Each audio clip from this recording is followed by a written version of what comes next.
ನಿಜವಾಗಿ ಇವತ್ತು ನನಗೆ ತುಂಬಾ ಸಂತೋಷ ಆಗ್ತಾ ಇದೆ. చాలా సంతోషమైతా ఉంది. యాలంటే విత్ ఇన్ 1.5 years లోనే ఎమరాల్డ్ రికగ్నిషన్ ఇస్తున్నారు.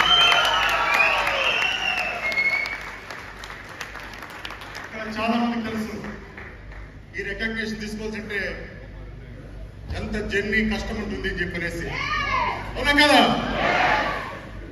బట్ నా జర్నీ చెప్పుకునే అంత కష్టమేం కాదు. యాదంటే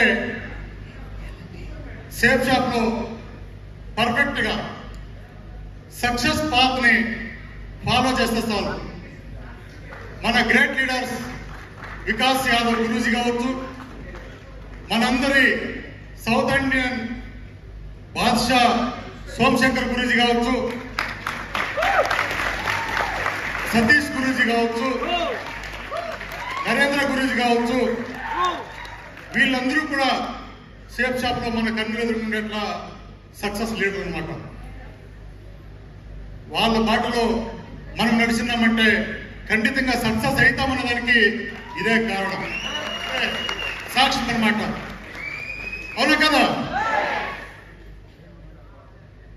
నా పేరు సుబ్బిరెడ్డి. 25 ఏళ్ళు ఇంకా లాయర్ గా ఉన్నాను.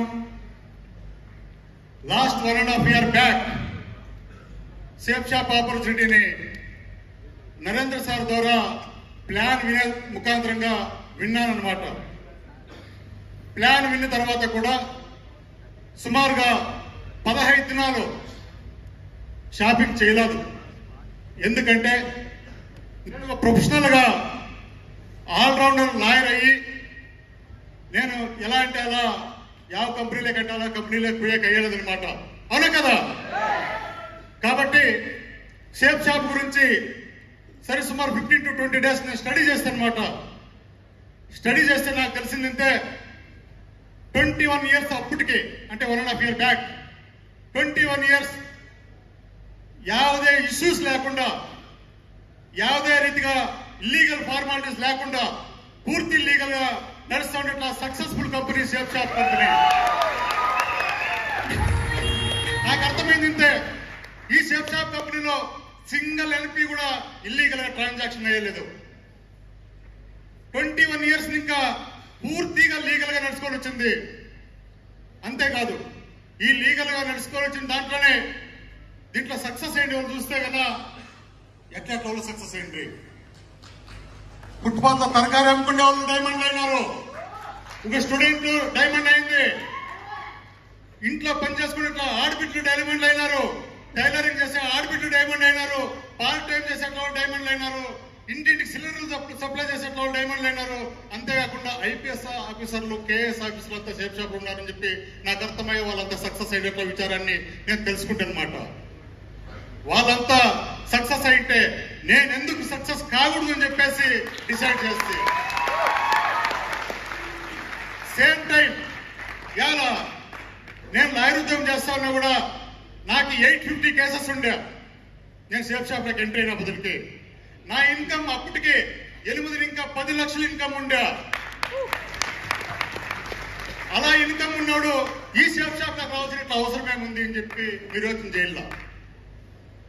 మీకు తెలుసు corona last 2 years back corona అంతా మన ఇండియా అంతా ఉండే, ఆల్ ఓవర్ ఇండియా ఉండే, అవునా కదా? సేమ్ టైం ఆ కరోనా టైంలో కరోనా వచ్చి లాయర్లు కూడా చాలా మంది చనిపోయినట్ల నా ఫ్రెండ్స్ కూడా చనిపోయినారు అనమాట. చనిపోయిన తర్వాత ఆ ఫ్యామిలీలకి క్లయింట్లు ఇంకా కావచ్చు, కోర్టు ఇంకా కావచ్చు, లేదా గవర్నమెంట్ ఇంకా కావచ్చు, ఏదే సవలతులు లేకుండా ఈ పొద్దు వాళ్ళతో అడిగేట వాళ్ళు లేరనమాట. సేమ్ టైంలోనే నాకు ఈ అవకాశం వచ్చింది కూడా. నాకు అనిపించా ఈ పొద్దు నా ఫ్రెండ్స్ కే ఏ సవలత్తు లేదు, ఏ ఇన్కమ్ లేదు, రేపు కాదు నేను లేకున్నా కూడా నా ఫ్యామిలీ గతి కూడా ఇంతే అని చెప్పి నాకు అనిపించింది అనమాట. సేమ్ టైం నేను డిసిషన్ తీసుకుంటే నేను లాయర్ గా పనిచేస్తే నెలంతా కష్టపడితే నాకు వచ్చేది 8 లక్షలు. నాకు 8 లక్షలు నెలంతా కష్టపడితే 8 లక్షలు కాదు నాకు కావాల్సినది. దినానికి 1 లక్ష రూపాయలు సంపాదించాలా, వారానికి 7 ఇంకా 8 లక్షలు సంపాదించాలా. నెలకొచ్చి 30-31 లక్షలు సంపాదించాలని డిజైర్ ఉండేట్ల మనిషి నేను. కాబట్టి మనస్ఫూర్తిగా షేప్ షాప్ లోకి 4 ఐడీలు వేసుకొని నేను స్టార్ట్ చేస్తున్నమాట బిజినెస్ ని. నేను ఈ రోజు మీ ముందు చెప్తాను, ఏదైతే 4 ఐడీలతో దినానికి ₹1,00,000 సంపాదించాలని నేను అడిగిపెట్టినానో విత్ ఇన్ 1.5 year లో నేను ఆ రిజల్ట్స్ చేసి చూపిస్తాను. షేప్ షాప్ లో మీ అందరూ ఎదురుగా మీకు సాక్ష్యంతో సమేతంగా దినానికి 1 lakh సంపాదించేట దినాన్ని మీరు చూస్తారనమాట. ఈ దావుణ్యాలు కూడా 1.5 year ఇంకా మాకు చూస్తానే ఉన్నారు. అవును చూస్తానే ఉన్నారు. బట్ నాది 8వ ర్యాంక్ ఉంది, ఎంబ్రాయిడ్ అయిపోయింది. రీజన్ ఏమి? Very simple. షేప్ షాప్ లోకి ఎంట్రీ అయిన తక్షణమే వస్పేటలో దిశ అనే ప్రోగ్రామ్ నడిచనమాట. ఆ దిశకి బాగేపల్లి నా హోమ్ టౌన్, బాగేపల్లి ఇంకా 16 మంది పిలుచుకొని పోతున్నాను ఆ దిశకి. ఈ పొద్దు ఆ దిశ పిలుచుకునే 16 మంది కూడా ఈ పొద్దు ఫుల్ టైమర్ గా ఈ పొద్దు నా జొత్తలోనే రికగ్నిషన్ తీసుకునేట్లు కూడా ఇస్తున్నారు అనమాట. అంటే ఆ దిశ నా జీవితాన్ని మార్చేసా. ఆ దిశ నా జీవితాన్ని మార్చిందంటే అలా ఇలా కాదు. నాకు కూడా చాలా ఇగో ఉందన్నమాట. తెలుసు కదా, ఒక ఎడ్యుకేషన్, క్యాస్ట్, డబ్బు ఇవన్నీ ఉన్నాయంటే సామాన్యంగా ఇగో ఉంటుంది. ఆ దిశ నాలో ఉన్నట్ల ప్రతి ఇగోని తీసి పక్కకు పారేసనమాట. ఆ దిశ ఇచ్చింది ఇంకెవరు కాదు, మనందరి గ్రేట్ లీడర్ సోమశంకర్ మహాప్రభు. నిజంగా నేను చెప్పాలనుకుంటే నేను ఆ రోజు డిసైడ్ చేస్తే నేను ఈ పొద్దున్న నా డిజైర్ ఏముంది, దినానికి ₹1,00,000 సంపాదించాలనేసి నిరంతరంగా వీళ్ళు ఏం చెప్తే అది వినుకొని పోతే నేను డైమండ్ అవుతానని చెప్పేసి డిసైడ్ చేస్తే, వాళ్ళు ఏం చెప్తే అది సతీష్ సార్ వింటా ఉండ్రి, సతీష్ సార్ ఏం చెప్తాంటే అట్లా నరేంద్ర సార్ వింటా ఉండ్రి, నరేంద్ర సార్ ఏం చెప్తే అది నేను వినాలని చెప్పి డిసైడ్ చేసుకుంటాను. షేప్ షాప్కి ఎంట్రీ అయ్యే టైం కరెక్ట్ గా నాకు దినానికి 35 ఇంకా 40 కేసులు ఉండే. ఈ పొద్దు నా జూనియర్ ఈడు కూడా ఉన్నాడు అనమాట. 35 ఇంకా 40 కేసులు, busy schedule, heavy work, heavy tension. But same time బాగేపల్లిలో నా టీం కట్టేదానికి సహకరించిన గ్రేట్ లీడర్ రాము సార్ అనమాట.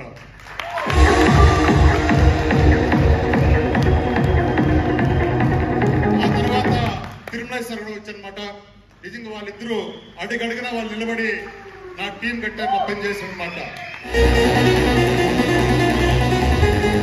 6 months కాలం నేను పార్ట్ టైం గానే పనిచేస్తే, లాస్ట్ ఇయర్ మార్చ్ వరకు నేను పార్ట్ టైమర్ గా చేస్తే, నేను పార్ట్ టైం గా చేసిన టైంలో నిరంతరంగా నరేంద్ర సార్, సతీష్ సార్ బాగేపల్లికి వచ్చి ఆ తర్వాత నిరంతరంగా వెన్యూలు, గ్రూప్ మీటింగ్లు, ట్రైనింగ్లు ఇచ్చి విత్ ఇన్ 6 months లోనే నాతో పరులు లీడ్ చేశారనమాట.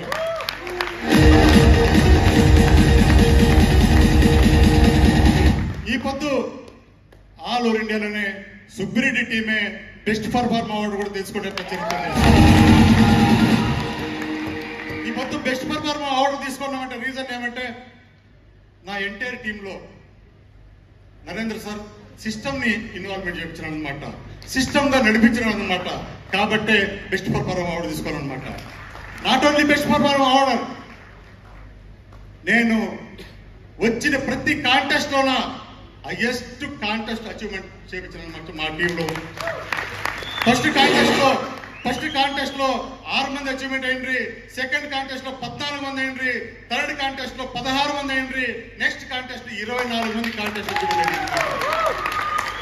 ఇప్పుడు మళ్ళా కాంటెస్ట్ రన్నింగ్ అవుతుంది, అవును కదా. ఈ కాంటెస్ట్ లో ఫస్ట్ టైం నా టీం ఇంకానే 3 అచీవ్మెంట్ అయినారనమాట.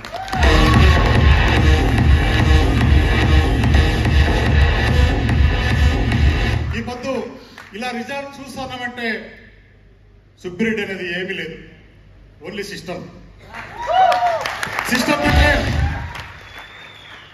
నాకి నరేంద్ర సార్ విజయవాడలో మీటింగ్ ఉందంటే ఆదాకు నేను పోతాంటే నా టీంతో కూర్చొని పెట్టుకుంటాను అనమాట. చెన్నైలో మీటింగ్ ఉందంటే నేను పోతాంటే నా టీంతో కూర్చొని పెట్టుకుంటా ఉంటే, తిరుపతిలో మీటింగ్ ఉందంటే నేను పోతాంటే నా టీంతో కూర్చొని పెట్టుకుంటా ఉంటాను అనమాట. కడపలో మీటింగ్ ఉందంటే కడప కూర్చుంటే యావ మీటింగ్ వదలదనమాట. ప్రతి మీటింగ్ అటెండ్ చేసినాను కాబట్టే ఈ పొద్దు ఈ మీటింగ్ లో ఈ అవార్డు తీసుకోవాలన్నమాట. నాకు అర్థమైంది ఇంతే, నరేంద్ర సార్ ఇచ్చిన ట్రైనింగ్ ప్రతి దాంట్లో నాకు అర్థమైంది ఇంతే. 8 స్టెప్ ట్రైనింగ్ అనే పాయింట్లు ఏమున్నాయో ఆ పాయింట్లని ప్రతి ఒక్కరు కూడా ఫాలో చేస్తే 3 కార్డినల్ రూల్స్ ని కరెక్ట్ గా ఫాలో చేస్తే 100% సక్సెస్ అని చెప్పి అడుగడుగా చెప్పించిన గ్రేట్ లీడర్ నరేంద్ర సార్ అన్నమాట. నేను ఎప్పుడు కూడా 3 కార్డినల్ రూల్స్ నేను వైలేట్ చేయలేదన్నమాట. ఎప్పుడు కూడా ఫాలో చేసుకొని వచ్చిన్నాను కాబట్టి ఈ రిజల్ట్ వచ్చింది. అంతేకాదు ఫస్ట్ 10 మందితో కలిసి ఓప్ ప్లాన్ నడుస్తాండి నా టీంలో. ఈ పొద్దు 300 మందికి నడుస్తుంది వెన్యూ. అంతేకాదు ఈ వారం ఇంకా 10 ప్లేసుల్లో వెన్యూలు స్టార్ట్ అవుతాయి. 10 ప్లేసుల్లో వెన్యూలు స్టార్ట్. అంతేకాదు ట్రైనింగ్లు స్టార్ట్ అవుతున్నాయి. ఈ పొద్దు ఇలా నడుస్తుంది కాబట్టి నా టీం అంతా కూడా క్వాలిటీ టీంగా తయారైందనమాట. క్వాలిటీగా పెంచే దాంట్లో మేము ఏమాత్రం పొరపాటు చేయలేదు. అందరినీ లీడర్గా తయారు చేసుకొని పోయినాం కాబట్టి ఈ విత్ ఇన్ 1.5 yearలోనే ఎమరాల్డ్ రికగ్నిషన్ తీసుకున్నాం అనమాట. నిజంగా ఈ గ్రేట్ అచీవ్మెంట్ అయినందుకు దీన్ని సహకరించిన అందరికీ కూడా నా ఎంటైర్ అప్లైనర్స్ కి టీమ్ కి అందరికీ కూడా అనంత కోటి ధన్యవాదాలు చెప్పి నాకు మాట్లాడే అవకాశం ఇచ్చిన మీ అందరికీ ధన్యవాదాలు చెప్పి